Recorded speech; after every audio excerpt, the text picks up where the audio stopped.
Welcome to our weekly book club episode here at Homeschool Moms Unfiltered. I am your host, Megan, and my co-host bookworm is... Hi, I'm Amanda. This week we will be continuing our discussion of the Homeschooling Starter Guide by Dr. Gina M. Riley. The subtitle for the book is How to Create and Adapt the Best Education Action Plan for Your Needs. And it felt like a great choice for an episode that will drop around the start of the school year, because there are many people who keep a kind of a traditional North American school calendar. And so it seemed like a good time to return to basics and kind of cover the essentials for the newbies. So yeah, we're excited to chat it up today. Yeah, absolutely. So, the homeschool community, it grows by leaps and bounds every year, especially since 2020. We've seen huge growth. So if you're brand new or just in need of a bit of a refresher of some of the foundational knowledge, this book is probably for you, right? However, that doesn't mean that you have to actually buy or read the book. If you're happy to tune in for our kind of Sparks Notes, Cliff Notes, digest version, that totally works for us. We don't judge. We do not, yeah. If you do decide that you want to read the book, we have a link to the book in our podcast description that you can find on Amazon. Full disclosure, sometimes we share affiliate links in our notes there. Amanda sets them up. She's amazing at keeping them all organized. And it doesn't cost you a cent more to order using our link, but it does help support our podcast. So we thank you in advance that if you are going to use it, we would love it if you would click through our link. We would greatly appreciate that. We've made $1.05. So, we're rolling in it. Oh my gosh, that's amazing. 55 cents in my pocket, right? Yeah. Okay, then. I like it. So thank you. We're getting it rolling. It's good. Okay. In this section of reading, we find out that good old Dr. Riley is an unschooler. And based upon the intro and chapters 1, 2, and 3 from last week, that was not on my bingo card for book club. Did you pick up on notes of unschooling already, Amanda, or was this a surprise to you as well? It was a surprise, but also, is she really an unschooler?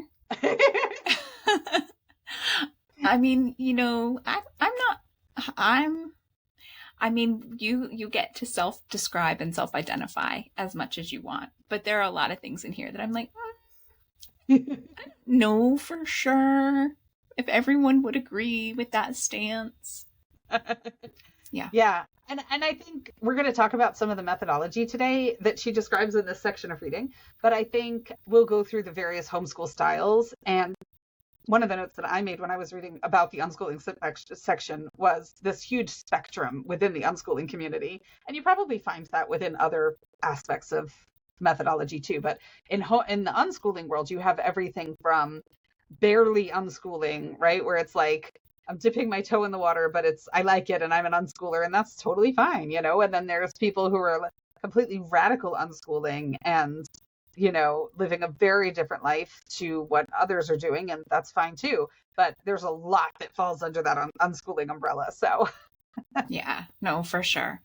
But so on that note, let's go ahead and dive in. So we're starting today with chapter 4, Pick the Best Homeschool Model for Your Needs. Now, this section starts out with a review of 7 or 8 different education models. Last week, she covered philosophies, and now she explores models and kind of marries the two together. We're going to go through taking turns explaining each of these models to you so that you have an idea of what we're talking about. Mm-hmm. So I will start with the first one she covers is the classical model. The main goal of this is foster skills of critical, independent, and analytical thinking. She points out that as a child gets older, the Socratic method is used to explore and debate ideas. So if you know much about it or you have this real desire to foster the Socratic method, there are certain curriculums that talk about that, and they're generally part of this classical model. I don't actually know. Do you know how to pronounce this word? You took Latin. So I did take Latin, and in the book it says something about learning of Latin, and in the margin I just wrote blech. So that should give you an idea. I mean, I would say trivium, but That's what I was thinking, but then I'm like, but also I didn't take any kind of Latin at all. So, I but did and no Latin. So and still we're on the same page. So, all right. yeah. So the classical model is based on this trivium model, or basically it's 3 phases, right? So you start out at grammar, which is like your basic memorization and repetition. And then as the kids get older, they move into logic, which is asking relevant questions and building on prior knowledge. And then once they're kind of at that teenage phase, you're at rhetoric, which is building on the previous stages. And this is where you're really getting into, the asking the bigger questions and how it all integrates and all of that kind of stuff. The classical method uses a lot of classical texts. I feel like I'm on a tongue twister thing here. I'm going to start talking about Susie and her seashells. Again, this is one of those things, right? I personally like the classical method to an extent, and we do use some curriculum that focuses on this, but you have to be careful. It has a tendency to be whitewashed. When you start talking about the great books and the great works, the reality is most of the time it's Western Europeans whose stuff got saved and held up as great works. And the vast majority of the time it's, white people. So you just have to be careful with that. It is rigorous, right? The whole thing behind it is like a very rigorous and more academic approach. She quote says, "The classical method is the basis of instruction at liberal arts colleges around the world." So, take that or leave it, but be aware of the fact that it plays into that. And if you're like, oh, that's awful and I don't want anything to do with that, then the classical method is probably not for you. Jam. Yeah, exactly. It is very reading heavy. So just be aware of that, right? Is that a good fit for your learner? It doesn't actually matter how much you love the classics. Is your learner going to like the classics? And are you going to be able to talk about it? I know for a fact that I cannot lead book club discussions with my kiddo. It does not work for us. I like to read and he likes to read, but when we start having actual academic based discussions around books, it devolves very quickly. So, there are times and ways that we implement the classical model, but it cannot be at the 100% thing that we do. It just doesn't work for us. And that's okay. You can pick and choose as much as you want or as little as you want of any of these. My older 2 kids were participating in an online program at one point, and it was very classical kind of driven. And at one point they had to read a Dickens book, and my oldest is an avid reader. And the whole time he was just like, I don't get why this guy's famous. This book is awful. The whole time, right? And I'm like, it would not work for him. And he loves to read, but and I will freely admit I did not like the classics in school. So it would not be a hit in our house, but if that's your jam, it's there. And I will say it doesn't really fall into this classical model, but if you like classics, there are ways to access them without it being painful, right? I was actually just thinking, and maybe I'll pull that together in the next week or two, that I would do a giveaway on our social media, maybe on Instagram, of a classic or 2 in a graphic novel format, because I think a lot of people don't realize that that's out there and available, right? You can do the 3 Musketeers as a graphic novel and some other fun things like that. There are ways, right? You can access the classics, and it doesn't have to just be the original text in the classic method. I don't think they make them anymore, but those great illustrated classics are pretty awesome too. I have the whole set actually still from when I was a kid, and I'm still holding on to them. They'll be in my grandkid pile. But I think you should organize a giveaway. We have that $1.10 in the Amazon budget, so you should totally rock a giveaway. Spend it all. Full on. All right. Next up is Charlotte Mason. So Charlotte Mason was a British educator and 19th century homeschooling pioneer who was also a professor at the Bishop Oxford Training College, which for the 1800s, pretty badass. Her focus was on developing the whole child and sees education as an atmosphere, a discipline, and a life. Okay, so she gives this quote in the book. It says, it sees education as an atmosphere, a discipline, and a life. Mason saw the atmosphere as the environment a parent provides for their child, which is 1/3 of all learning. And it's one of those things for me. I pulled this out of the book because I think that it helps explain some of my hesitation with this method. For me, yes, I do think that the environment you create is important, but I don't necessarily think it's 1/3.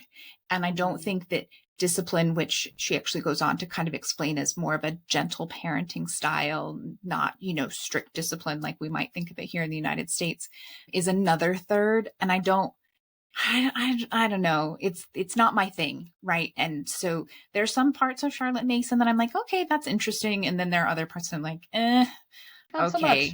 So, yeah.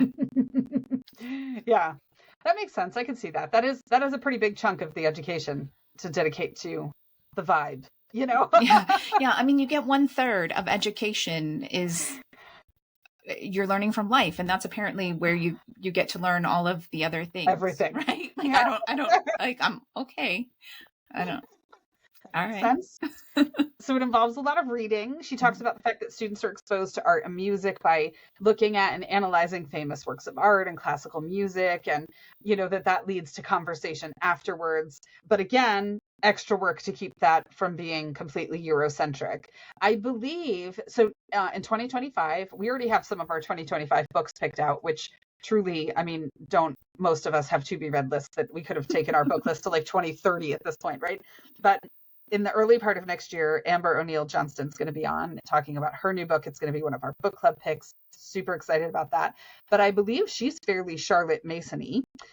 And yeah, she wrote a book called A Place to Belong and talked about having to find those resources in a non-white centered education model for her children, one of whom especially was really craving a connection to her Black heritage and her culture.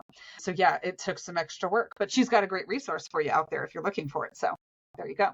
Okay, I felt like, and I don't know if you picked this up or maybe it means something different to you, Amanda, but she talks about in the Charlotte Mason section here, on page 38, she says they practice handwriting through writing quotes from great books. Is she referring to copy work? Is that, like, I see that phrase all the time. Copy work is a pretty big thing in Charlotte Mason. Okay. And, it's again, and I have said this before, right? For all of the different things that I say, we are absolutely eclectic homeschoolers, right? We are academic aggressive, but we are absolutely eclectic homeschoolers. Yeah. And one of my favorite history curriculums for younger kiddos is the whole Pandia Press History Quest, right? Their younger kiddo one is good. And it includes copy work. And we do copy work from that regard. And I don't think that there's anything wrong with that being a part of your curriculum and a part of what you're learning and how you're learning it. I just have a hard time getting behind this idea that they're going to learn grammar and they're going to learn how to write and they're going to learn how to put it all together by copying great works of literature. Like, I mean, I don't know. I feel like anyone can copy stuff down, but it doesn't actually mean you're learning how to do it yourself. Yeah, we've not been copy work people, so I can't really add much to that except that it sounds mind-numbingly boring to me, but maybe it's working really great for other people. I don't know. Yeah. But yeah, and that's a lot of this discussion is that, right? Even before we started recording, it was kind of one of those things like, well, we're going to really disagree on some of these things. Like your take on things and my take on things are going to be very different because we homeschool very differently, and that's okay, right? Like that's okay. Yeah. Yeah. I mean, I just have, like, when I think of copy work, I think of the kid writing on the blackboard, like, I will not talk in class, right? Like in detention, right? Like, but we've not done it. So maybe when you do it and you embody it, there's a visceral reaction to it that's amazing. I don't know, but yeah. Yeah. I mean, I know, like with our history curriculum, we talk about it and he listens to stories and he reads stories. And then one of the things is we do like a Q&A where he writes down some answers and then he has a paragraph of, facts that are things that we have covered in all these different ways, but he actually then is copying. I write it down first and he copies it on the paper, above and below. And so it's like, it helps with handwriting because that is something that we work on a little here, but also that idea of like some kids just remember things better by writing it. And, it's just that it hits on all the different ways that you can learn and remember things. Yeah. So, I mean, like I said, I think in some ways it's great, you know, and it can be useful. I think you probably need a little bit more direct instruction when it comes to writing than just copying someone else's writing. I don't know. Like, I'll just sleep on the books and it'll sink in. Yeah. I'll just miraculously know how to put together a great story. The next Dickens, because I napped on A Christmas Carol.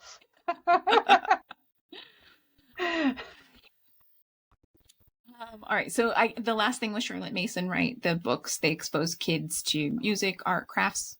Parents engage in discussion afterwards. Charlotte Mason, it's a little bit more crafty than I want to participate in. I like it. There you go. So the next one is also from Europe, right? European based. So you've got Montessori, Maria Montessori. She was an Italian physician and feminist. You know, again, ahead of her time and really, you know, was looking to create educational change. Her goal was to provide children with a sense of fairness, social justice, and compassion, and also to level the playing field when it came to education. She believed that this was achieved through play in the younger years and then cognitive and vocational experiences in the older years. Let's see. She believed, right, in the original theory that it was important to see joy in everyday work, which Meagan loves this idea. And I'm like, oh yeah, bite me. So there you go. Even though we went to a Montessori kindergarten, I don't think you need to see joy in your everyday work. Like sometimes work is just work. There is a focus on natural learning, right? And absorbing information from your surroundings. This idea that you put tons of educational resources within reach of your children and you let them gravitate towards whatever they're going to gravitate towards and encouraging it, right? And keeping the world around your kids accessible to them, but also realizing that that world can and should extend beyond what we think, right? So in Montessori education, you're going to see little kids with pocket knives and, you know, little kids using real kitchen knives to help chop the vegetables and make dinner. And, you know, by kindergarten, first grade, they are 100% in the kitchen helping chop vegetables. And I know when I was trying to decide at what age to get my kiddo a pocket knife, all the Montessori things kept coming up and talking about like these 6 and 7-year-olds who were already whittling with their pocket knives. And I was like, well, I don't know how much I want him like really whittling, but I'm open to getting him his first pocket knife, you know, like, so it's just a different way for sure. Parents provide that autonomy and freedom, right? And then guide their children. And you have to be okay with that. And you have to know that people are going to look at you crazy when you say, oh yeah, that was what my 8-year-old got in their Easter basket, you know, and they're like, but they're going to cut their hand. And you're like, well, probably, hopefully they don't cut anything important, right? Like one of the big things that I think gets overlooked in Montessori is that it's about a very calm, quiet environment. And now people joke about how like it means it has to be, you know, the Instagram beige and kids don't get anything plastic and it all has to be wooden and that kind of stuff. And there is a little bit of truth to that, but really it's about this like very calm, respectful environment. And it works, right? And even in a full classroom. So like I said, my kiddo was in a kindergarten Montessori school and the school only went through 3rd grade. So all of the kids had to go somewhere else. And a lot of the kids that he was in school with had older siblings that had already tried this transition somewhere else. And the thing that you heard over and over and over again was the fact that when kids left a Montessori classroom and tried to go into a traditional school classroom, they were completely overwhelmed with the chaos that happened. And my kiddo struggled with that even with virtual classes, right? And to this day, he doesn't like the super chaotic virtual classroom kind of stuff. And so the Montessori style of that just calm environment where people aren't talking over each other and there's not all this yelling and, you know, it's very directed and focused, that definitely appeals to certain kids. Yeah. And it was funny because you said before, like for all that you say about, being academic, aggressive, homeschooling, like that you're eclectic. And I'm like, when I went through these last night, like if I describe myself, I say we're an unschooler, but there's a lot of Montessori in our lives. We're not the low tech part because we function with technology and stuff like that. But the calm environment, my kids love a calm environment, right? And our house is very calm and very quiet. And we've had issues when we've tried to sell our houses in the past when we've gotten transferred that, our house is too cold or it doesn't, have person. And because we don't like visual clutter, we don't like a lot of stuff, right? And so there's a lot of that in there. There's a lot of like me being available for guidance and steering, but the kids having that level of autonomy. And so I feel like there is a bit of a Venn diagram for our version of unschooling into Montessori that crosses over quite a bit. And I love it. I mean, before I decided to homeschool my kids, I toured a Montessori school that was down in Florida, and I loved it. I mean, I got out of the car, and the first thing you could hear were donkeys that were in the field at the school.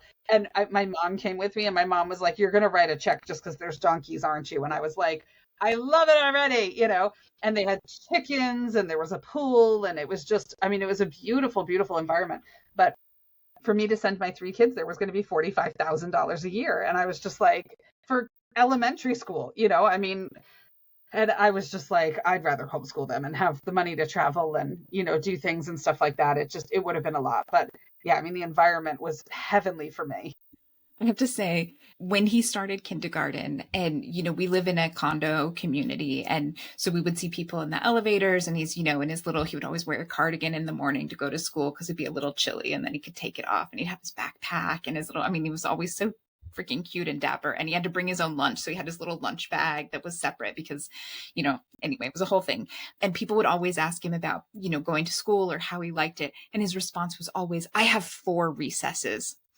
He didn't care what he was learning otherwise. He enjoyed it, right? He actually really liked it, and it worked very well for him. And it was a great fit for us initially. But that was always his thing. Yeah. I have 4 recesses.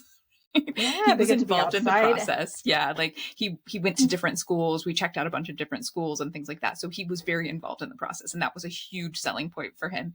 But it goes back to this idea of learning through play and understanding that kids need breaks, and that recess and playtime is not wasted time, right? No, it's an extension of learning, and it's another, it's just moving the classroom outside without the kids fully realizing that they're still learning all of these other skills, and it's helping them do all of these other things. Mm-hmm. Yeah, I totally agree. All right, so our next one is unschooling, and it literally begins with the name John Holt. And if you listen to our first book club book, we read a John Holt's book, and it was a doozy. It was filled with ableism and a touch of really creepy stories that felt like they should be on a Dateline special. And we didn't enjoy it as much as we thought we were going to. It was a new adventure. We've never read the books that we choose for book club. We read them fresh and new. So sometimes they're a winner and sometimes they're not our favorites. So here we go.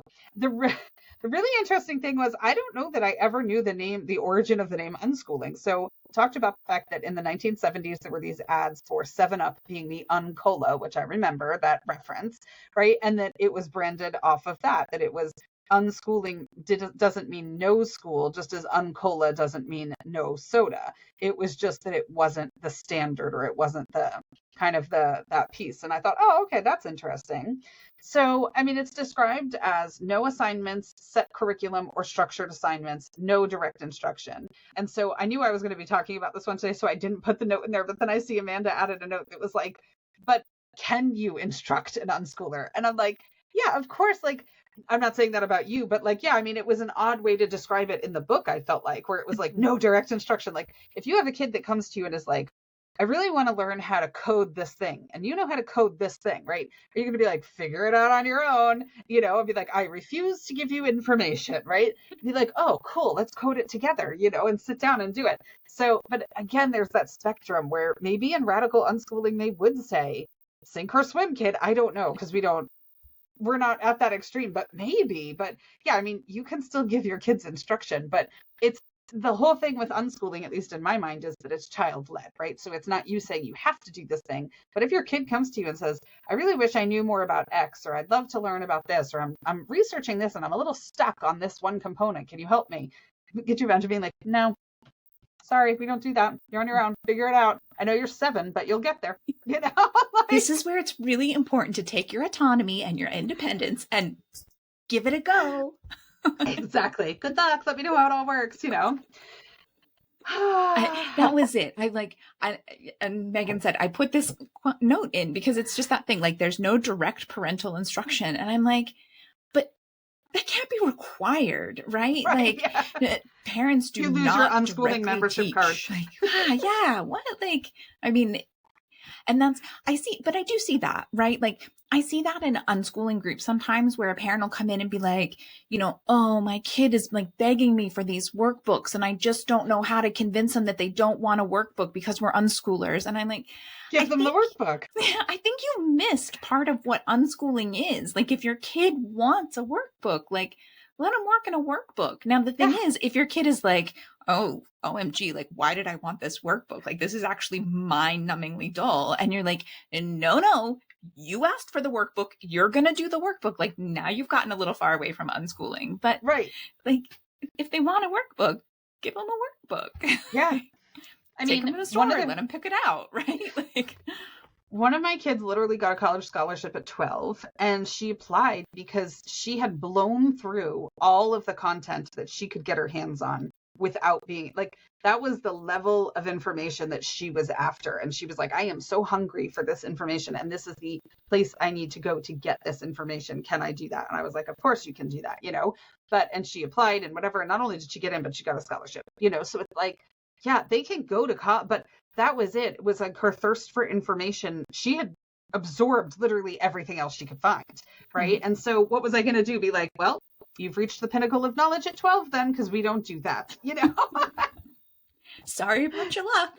Yeah, exactly. I'm like, no, the kid's in college and she's thriving. She gets like the highest grade in the class pretty much every semester. So yeah, it's all good.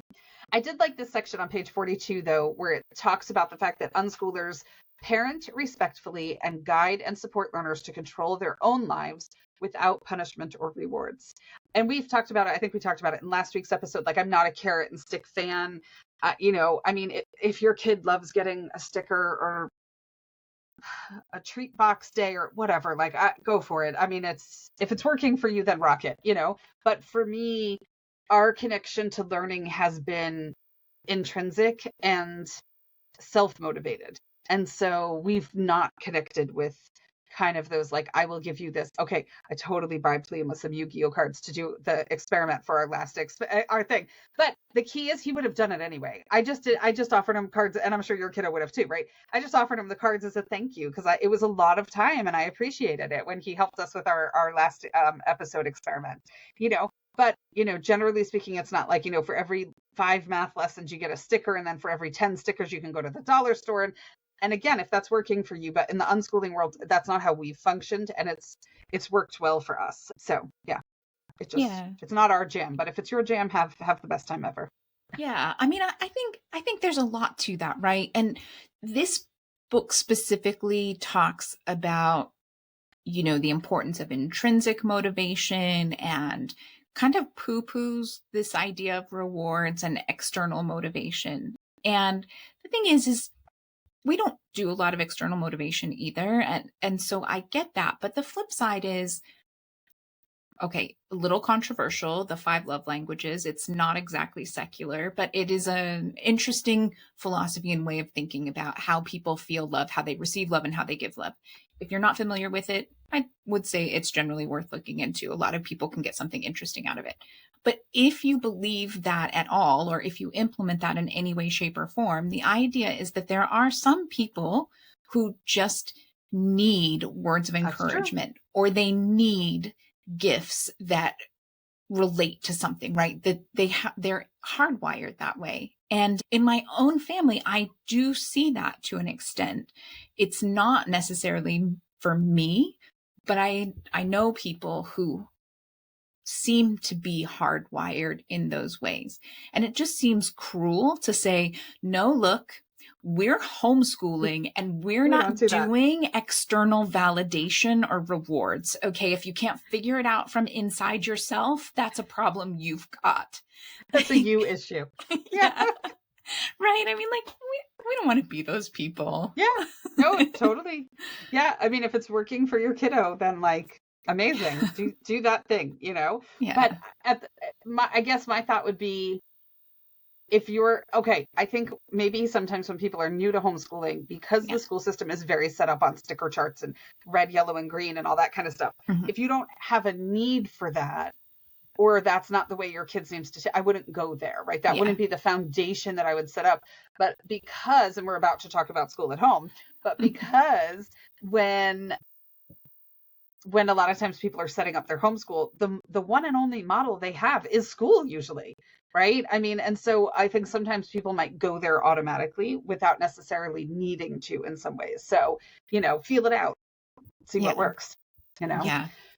I see you added to the school at home notes. I did a really lousy job when I was making notes on this section because I was it's so far from what we do that I was just like, I don't get it. You Why? hated it. That's exactly, that was her. So, all right. And frankly, the book really is unkind to school at home, right? The book has it as school at home. And I actually disagree with even calling it school at home, because school at home is a really negative It is. tagline that we use in the homeschooling groups as like, well, are you homeschooling or are you just doing public school at home? Like, and so the fact that she's called this traditional type of homeschooling school at home, I think that just sets the tone to be negative.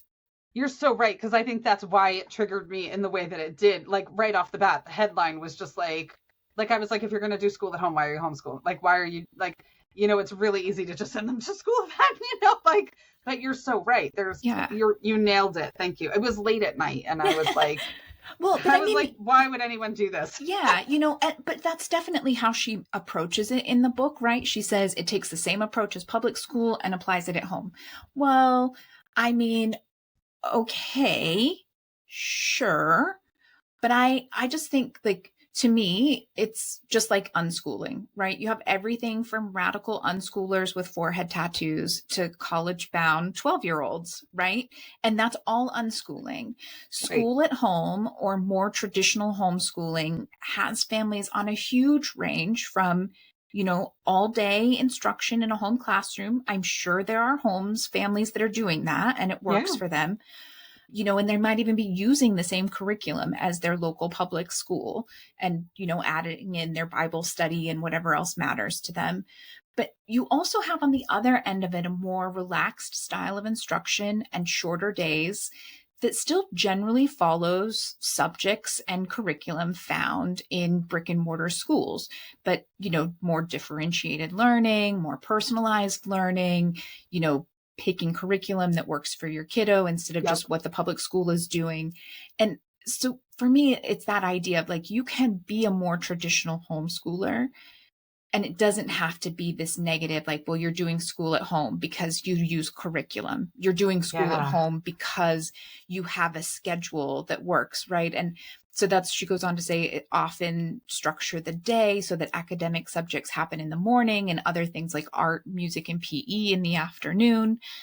We absolutely do that in our home.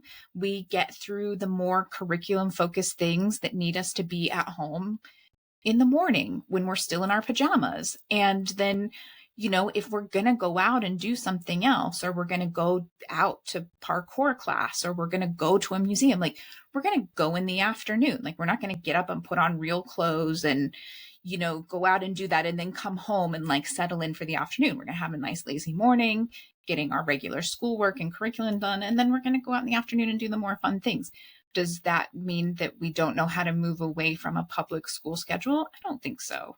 So, and then, I mean, she does say it can be teacher or student centered. It can be low or high tech. I would argue that brick and mortar schools are not really ever student centered. So, I mean, I don't know. I don't know how you do brick and mortar school at home and make it student centered under the way that she's putting it together and explaining it. And then she does say that this might be especially popular with high achieving students. And I guess I can see that, right? You're talking about, you're much more likely to have grades and assessments and things like that. And high achieving students like to be able to see their continued success and the fact that they're building on these things. So, okay, I can see that. It's interesting. So, okay, so I read this late yesterday because I had put so much time and energy into the our Tuesday episode, which was the analysis of all the online platforms, and I was like compiling notes and all that kind of stuff, you know. And so yesterday, one of my kids had a doctor's appointment, and I brought the book, and we were at the doctor for so quick that I didn't even get to read the book. And then I had to pick up my other kids' meds at the pharmacy downtown Charleston. It took me an hour and 20 minutes to get home in rush hour traffic, like brutal. Yay! So, but I know. So by the time I got to this, it was late last night, and admittedly, I was tired. And I 100% based my assessment of this paragraph or this section off the title, which you brought up. But then now that I'm looking at it, I'm thinking like, I'm looking at all the sections that are here and all the methodology that she has. And for me, right, not that I'm trying to pigeonhole you, but for me, this is probably the one where you fit, because you don't like unit studies, right? You don't identify as an unschooler. You do have a Montessori jam. Charlotte Mason's not your jam. You do have a little classical, right? But this is probably where your bulk lies. But it doesn't like, I didn't, when I read this, I wasn't like, oh, this is what Amanda does. She can talk about that section. Like, not at all, because I read it as school at home in the negative way, not as academic, because of the way she wrote it. Right. You're totally right. Exactly. Right. I mean, it's that thing. She's got all of these, but there's nowhere that has like a more traditional, scheduled, structured approach to homeschooling. And you don't have to do it that way, right? And there are ways to do it that are probably not the best, but you can do it, right? And you can do it well. And No, now that you say it, like, it didn't occur to me. Like, I read that one and I was like, ugh. But then I never took a moment to go back and look at the whole list and be like, yeah, but then where does Amanda fit? Oh, wait, she fits in this really crappy one. So that can't be right. Shitty one that no one should do. And I'm like, hold on a second. That's not right. Like, no. She's ruining her child, but she doesn't know it. And I just realized it. I've known her for years and I didn't realize she was ruining her child with this homeschooling method. Yeah, exactly. She'll figure it's okay. Once we read this book, you'll completely change your ways. So it's fine. I'll figure it out. Yeah, I'll realize that I have to embrace unit studies. So I have unit study. The next one, unit study methods. So according to the book, unit studies allow students to learn about one topic at a time in a deep and meaningful way. She says, quote, instead of students learning core subjects in isolation, units of study are introduced as a whole, combining lessons in language, math, science, and history into one specific unit. Okay. She also points out that it's similar to the Greek approach in learning, or the Greek approach to learning thousands of years ago. She says, quote, studying elements or topics as a whole allows students to grasp the big picture or main idea of a topic and understand how smaller elements work around it. Okay. She also says parents can buy or make unit studies. Meagan wants you to know that making them becomes second nature after a while, and don't be overwhelmed. I call BS. But I know for some people, this becomes a happy place, right? Putting these together. Meagan loves putting them together. I like looking at it and going, oh, that's kind of interesting. For me, look, this, and I have been very upfront about the fact that unit studies just don't work for me. For me, I look at a unit study and I just see all the glaring ways it is completely failing to properly teach my kiddo all the things I want him to know. I'm like, this is interesting and we could totally do this, but we're still going to do freaking grammar and math and because as much as I appreciate the overall view, you have failed to teach my child a lot of things that I think he needs to know, right? Like I just like, they don't work for me. Yeah. So I love unit studies.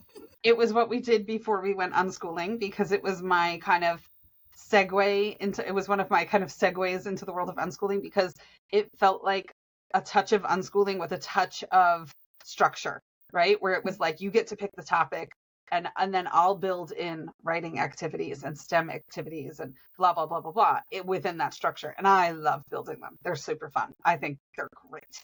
So if that's your jam, especially with younger kids, oh my gosh, go have fun. They're like the best. You can buy them online, you can make them yourself, etc. So there's that. But yeah, I'm a big unit study fan. I think they're just super awesome. But if they work for you, and if they don't work for you, then it's not super awesome, because then it sucks like anything else. If you're doing something that goes against your nature, it's never going to work, right? Yeah. So it's going to feel forced and awkward and clunky and laborious, and don't do those things then. So, you know, then you shouldn't be doing them. And I will say the Montessori method does use a lot of unit study kind of ideas at the younger ages, right? This idea of learning through play. So if that's something that interests you or appeals to you, you can find tons of affordable or free resources online where it's a unit study of chemistry, and, you know, there's math problems, and you learn about equal and greater than and less than, and it's chemistry beakers that are full of liquids and different size chemistry beakers, and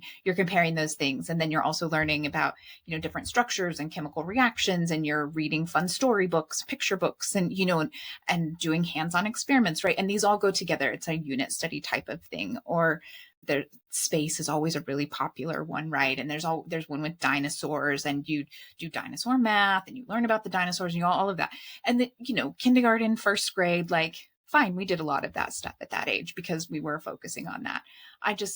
We have a much more, I don't even know how to, like, I just have different expectations. But I also think that a lot of that plays into what type of learner you have, right? I like learning about everything. And my kiddo likes learning about lots of different things as well. And a lot of times I see people who are by like 8, 9, 10 years old saying, you know, my kid wants to be this when they grow up. And, you know, they want to be a veterinarian, or they want to be a this, or they want to be a that. And they're like going all in and focusing on it.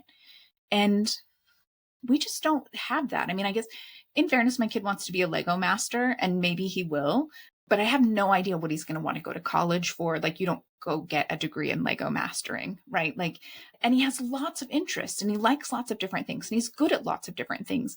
And I what's that word? Multi-potentialites or something like that.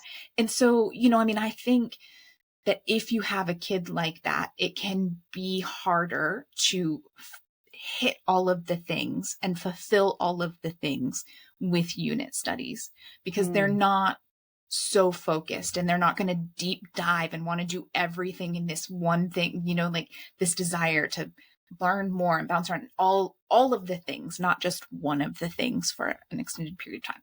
But, you know, I mean, we got off topic, we got off track. Unit studies, do them if you like them. I'll pass. Amanda will not be joining you. No. All right, so here's the really awesome thing, right? We just talked about all of those, and we talked about pluses and minuses to each of them, or ways that they might work for you or might not work for you. There's no law that says you have to pick one of them, right? Mm-hmm. And I would think that most homeschoolers don't squarely fit into one. Like, maybe you have a majority in one. Like, I feel like our majority lies in unschooling, right? But that doesn't mean that we don't have components of other things mixed in. So sometimes you'll hear people use the phrase eclectic. We're eclectic homeschoolers. And eclectic, just basically, in my mind, I picture like a little bit of this and a little bit of that, right? Like cooking, like I'll put a pinch of this and a pinch of that and a cup of this, you know. You can mix and match all this stuff all you want. There's no rules, right? Like, I mean, you have your state guidelines, but that's not really defining what type of homeschooler you are. That's just a matter of like showing your documentation, right? But aside from that, you have no rules. You can be part this and part that and part this, right? The only one that I take a little bit of like with is like on page 48, she talks about the fact that you could do, you know, rigorous academics like on 2 days a week, and then you could do unit studies 2 days a week, and then Friday can be your unschooling day and stuff like that. So unschooling is very much like a whole philosophy, right? And a huge lifestyle shift.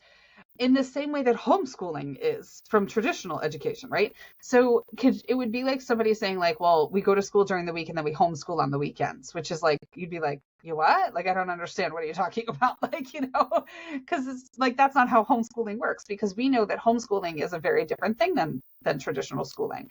Even if you are an academic homeschooler, it's still very different than traditional school.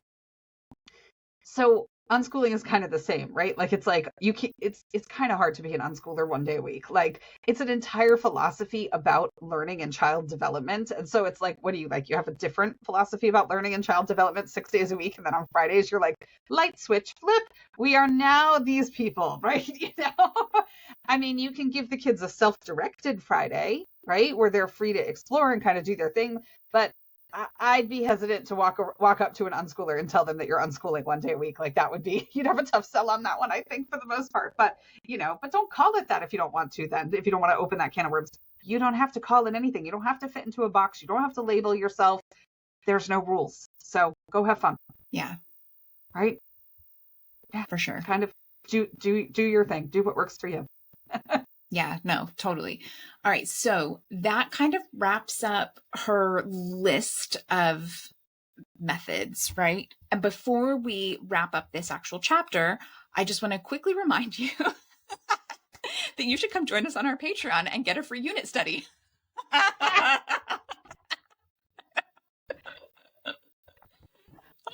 Man. Have you downloaded it yet, Amanda? How's it going?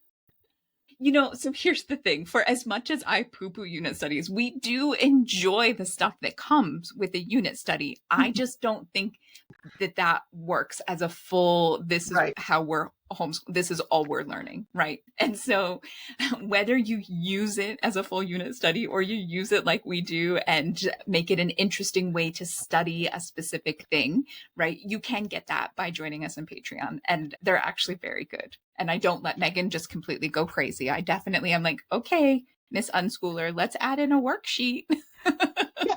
She's like, what? A worksheet? Why would we add in oh yeah, I suppose. Right. Yeah, which I appreciate, because my brain doesn't go there. Right. Right, and then you're like, I'm going to need something for my evaluator. I would like this tangible activity. My kid likes worksheet, like whatever the reason is, Mm-hmm.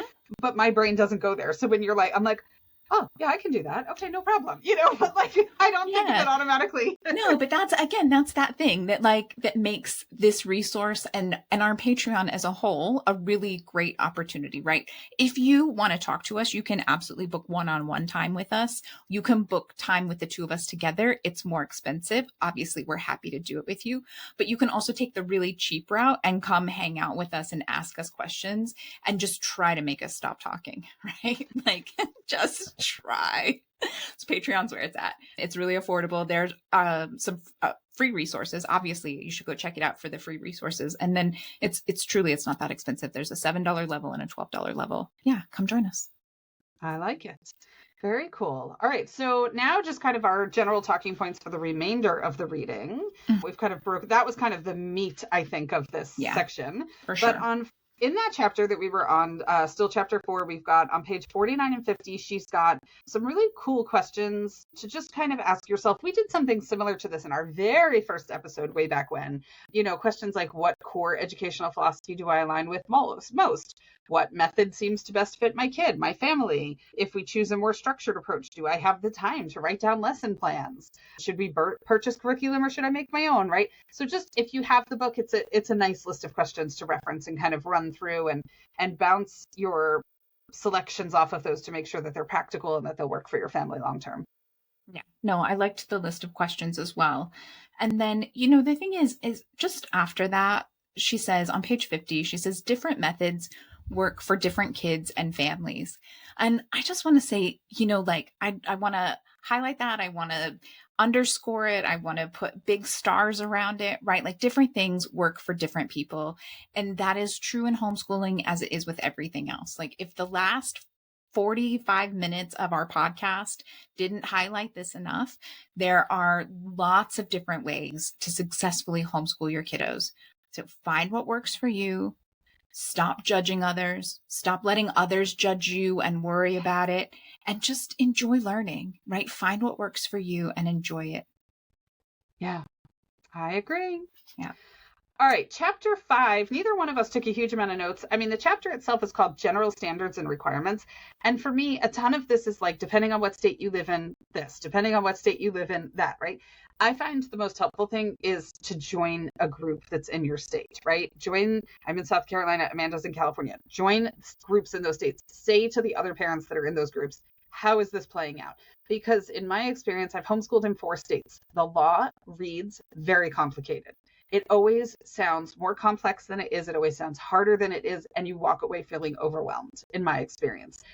You need to go to another homeschool parent in a Facebook group, at a park, at a co-op, whatever, and be like, give me the skinny. What's homeschooling in this state, right? What do I actually have to do?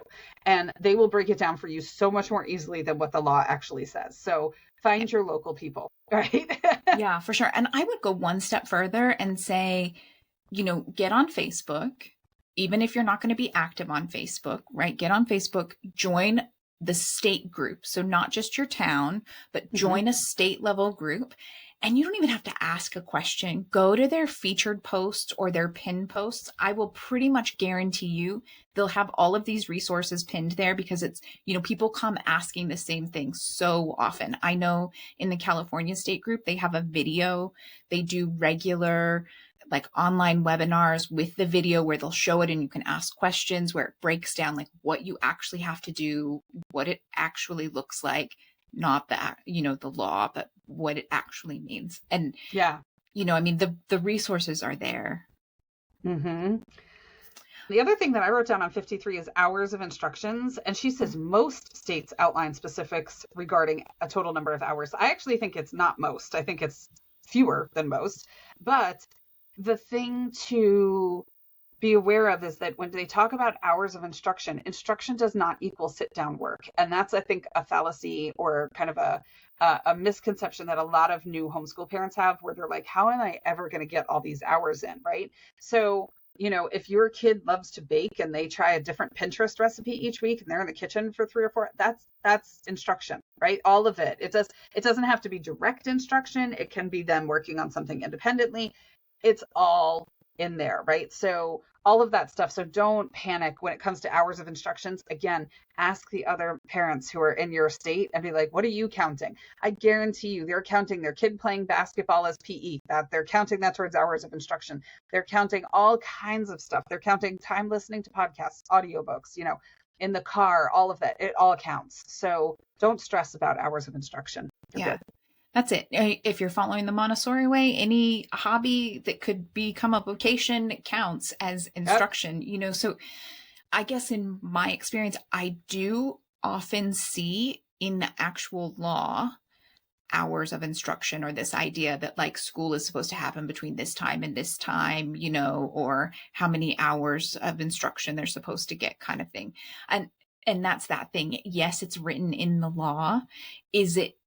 How is it practically being applied, and what's expected around that, right? Like, we're not advocating breaking the law. That's not what we're talking about. But the hours of instruction, like, it does not, just the way that it's written, it can lead you to think that you have to do certain things that you do not have to do, right? It's correct. It's not like that. Mm-hmm. Yeah, I totally agree. So my next comment, the thing that I kind of picked out was, I thought on page 55, she talks about states with the most stringent parental qualifications to homeschool. And she lists them out as North Dakota, New Mexico, Pennsylvania, Ohio, West Virginia, North Carolina, Tennessee, South Carolina, Virginia, and then Washington. The state of Washington is the most stringent. And in Washington, you have to have some college credits. You have to have a high school, I think, degree. It might have been a GED, but you have to have some college credits, and you also have to take like a class or a course or something like that to be able to homeschool. I thought that was interesting. And I also thought it was interesting that South Carolina was on there when California isn't. Yeah. I mean, South Carolina, I think you have to have a high school diploma so I think in North and South Carolina, that's all you need. So the fact that we're calling that stringent is, I mean, you don't need like a master's to homeschool your kids, right? But in North Carolina, I had to provide a copy of my high school diploma. I couldn't find my college diploma, so I just sent the high school one. And in South Carolina, I never had to submit anything. They don't even check. So you know, I mean, granted, I wouldn't say lie about it, because if somebody ever does audit you or something, that would be a pickle, but I wouldn't exactly call that stringent, you know, like. Yeah, I mean, that's it, right? If that is what we're calling stringent, then it doesn't seem like it's a real concern. I think that wraps us up for chapter 5. Like I said, I mean, you know, there's not a lot to talk about because it really does depend on where you live. And one book is not going to cover all of that. And it'd be kind of silly to print it in a book anyway, because things change. It changes, yeah. Yeah, I mean, you know, go local and find that information. But that brings us to chapter 6, which is set and track your homeschool goals. Yeah. We've reached the punchy stage of the recording. Yeah, I mean, she starts off with talking about SMART goals. If you've ever worked in corporate America, you know what a SMART goal is, because you go to all these stupid HR workshops, and when you do annual evaluations, you have to do your stupid SMART goals. I had no idea.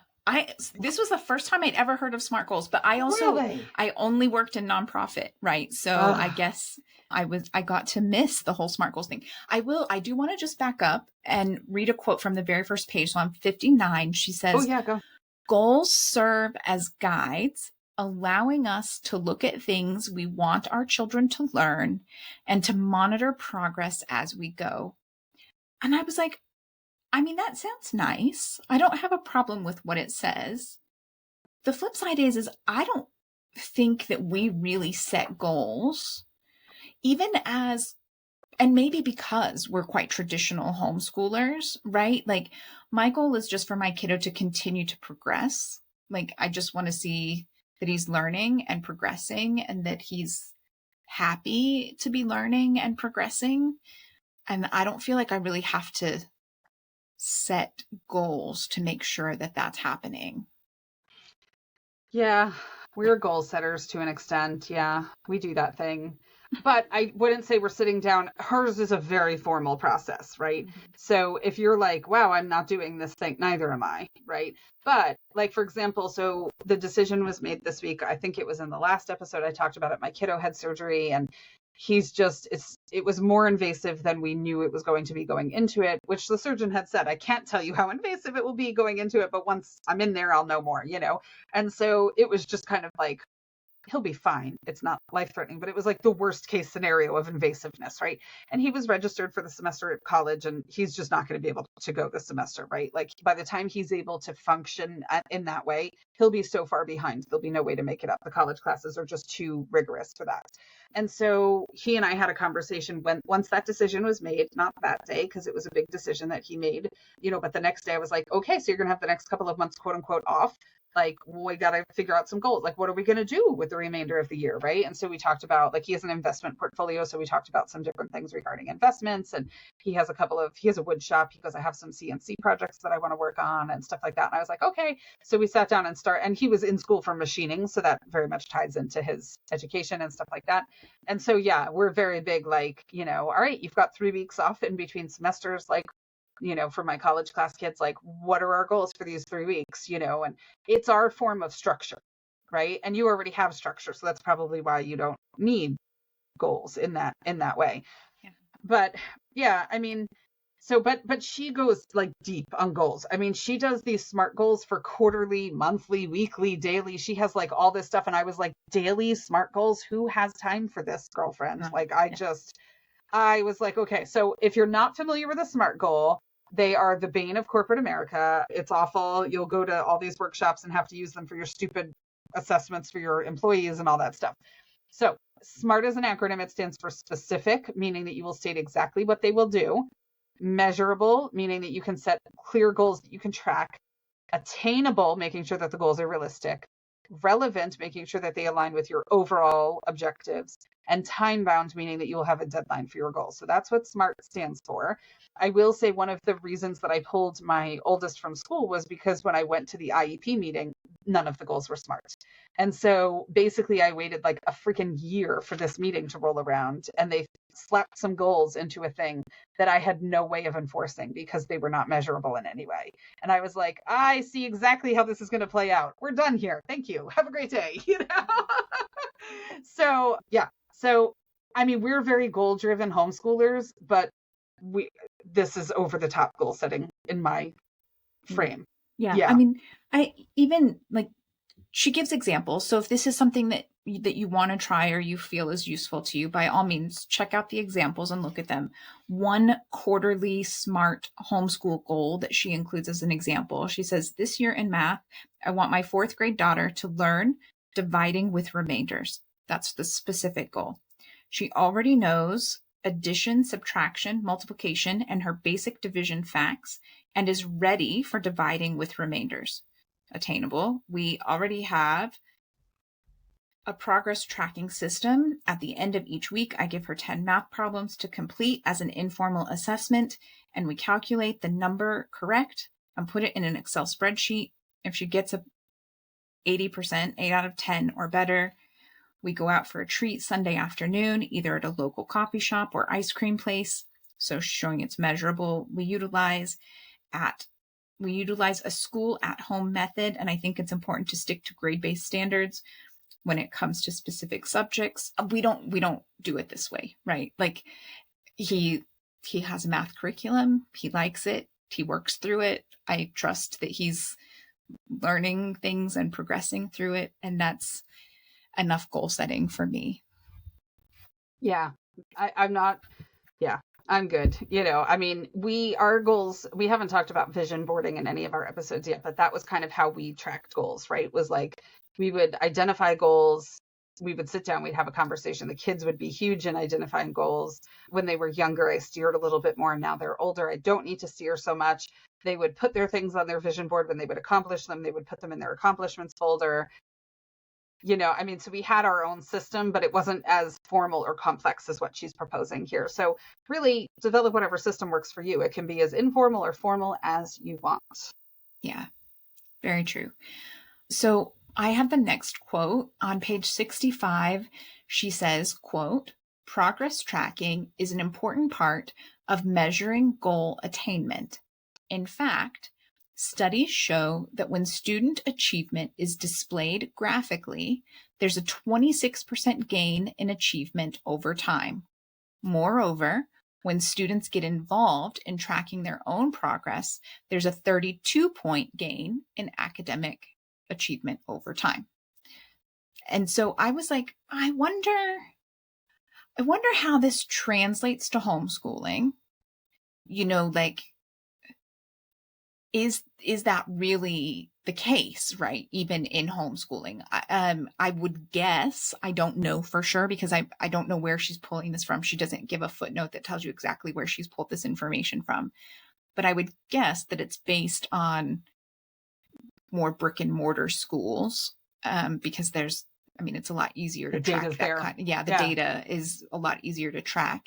And so I wonder what that looks like in a one-on-one homeschool situation. I don't fully understand how you're graphically displaying student achievement at home. I'm just not sure, right? This is the first time I've really come up against this and that I've thought about it. And it made me think, I do follow the data, right? And so I'm like, how much does this apply? And is there a way that we should be doing it? My answer to all of it is, I don't know, right? But I'm curious your take on it. I didn't even pick that up from the reading because I was just like, okay, I have very little to measure. I mean, there's really nothing. So that's probably why it didn't really strike me in any way. Like, what would I be measuring? Most of our measurements are anecdotal or accomplishment based through project or activity or something like that. So there's no stat, there's nothing that I can pull from. I mean, if it applies, it feels like there's an element of competition that's here, whether it's competitive against oneself or maybe in a traditional environment, competitive against one another. My kids have varying ranges of competitiveness, which is evident at family board game night, and it can get a little intense, where some of them are like, dude, we're just here to have fun. And some of them are like out for blood, within the family. And so, I think that's probably what a huge amount of it comes down to, right? Is how competitive are you? Like, I have one kid who would be like, I'm dead last, but I had fun and I learned a lot of stuff, so I'm good. But then, another kid who would be like, I must be at the top of that chart. Like I will not sleep. So, some of it's probably personality too. Yeah, no, I think that's true for sure. And then for me too, the other side of that is like, how are you going to compare things that aren't equal, right? I mean, you've got like Beast Academy where you get 1 star and that means you know enough and you can move on. And 2 stars means you know enough, you can move on and you're, the more advanced. And 3 stars means, holy cow, you really have this and you're doing really great with it. But even 1 star means you can move on to the next lesson. So, like there's like, you have that. And then you've got other things. My kiddo takes, one semester he'll take a class from Next Level Homeschooling, and then another semester he'll take one from Johns Hopkins CTY, and then the next one he'll take one from OutSchool, and they all do things differently, right? So yeah, I just don't fully get it. So some productive reading this week. I like this book. It's, foundational. There's some food for thought in here, even after homeschooling for so many years and all that. And it's pretty good. So next week is our final week. It's a pretty short book. So if you're thinking about picking it up, it's a quick and easy read. So next week is our final read with this book. And if you are one who follows along with us and likes to read the books, our next book is The Danish Way of Raising Teens, which I'm super excited about. I'm excited about all of them, really. So that's kind of a false advertising there. But, I'll just read any book you give me, basically, So anyway, in the meantime, let's continue the conversation. We host a Facebook group. We would love to welcome you over there. You can look up Homeschool Moms Unfiltered on Facebook and click the little button for groups and you will find us. Come join us. It's a positive group. We have fun. There's a little bit of silliness. There's a little bit of homeschooling chatter, all of the above. So come hang out with us. But thank you so much for joining us, and tune in for the conclusion of this book next week. And in the meantime, happy homeschooling. Yeah, have a great one.